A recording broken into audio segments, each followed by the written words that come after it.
Le Togo en route vers une réconciliation durable.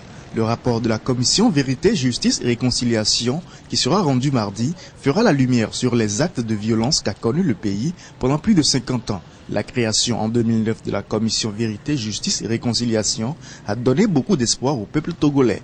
À la tête de cette commission, un religieux, Monseigneur Nicodème Bariga. La commission a été instituée sur la base de ce que nous appelons la justice transitionnelle. Et c'est dans cette optique-là que nous avons situé notre mission. En quoi consiste, en quelques mots, cette justice transitionnelle?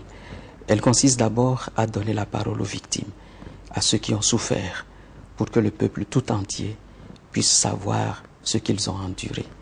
Depuis 2009, 20 011 dépositions ont été faites par les citoyens togolais auprès de la commission Vérité, Justice et Réconciliation. Plusieurs acteurs clés de l'histoire politique du Togo ont été entendus. Une fois le rapport remis au président de la République Faure Gnassingbé, la CVJR pourra entamer la seconde partie de ses travaux. Cette suite, elle se décline par la mise en place d'un certain nombre d'institutions, fondamentalement deux institutions.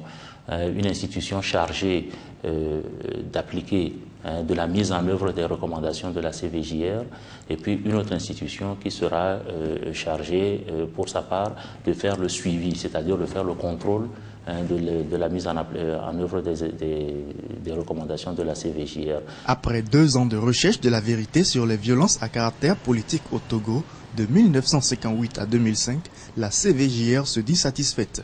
La commission déplore néanmoins la non-comparution de certains acteurs clés de l'histoire du Togo.